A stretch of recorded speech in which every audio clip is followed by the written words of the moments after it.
Mayor, our final speaker is Mr. Sean McMillan. Good evening. My name is Sean McMillan. I live here in Fayetteville, and I'm an organizer and an advocate for community safety. More often than not, justice delayed is justice denied.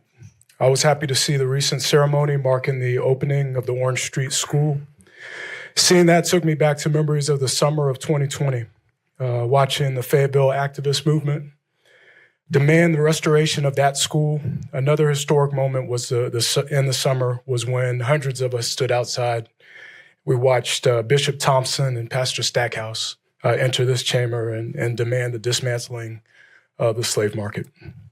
I couldn't think back to that summer of calls for racial justice and reimagining community safety without remembering that FAM actually demanded more than a community center.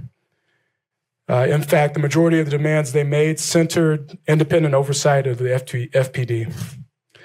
Nijah Hagins, Shakir McNair, Lawrence Graham, Trevor Smotherman, Kevin Grissett, Adrian Roberts, Jason Walker, Lawrence Artis, DeMarcus Brody, Joshua Oxendine, Justin Livesay, and Jada Johnson. This is just a partial list of those who've died locally of police homicide or in police custody. Others like Jelana Dunlap and Gerard Atkinson survived the encounters but were victims of excessive force and overreach. We can only expect this list to grow if nothing is done to independently examine the factors that led to lethal encounters and/or alleged misconduct.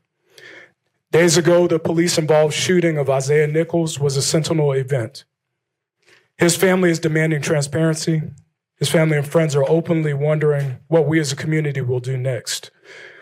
Now is the time to get a process in place to improve transparency and accountability.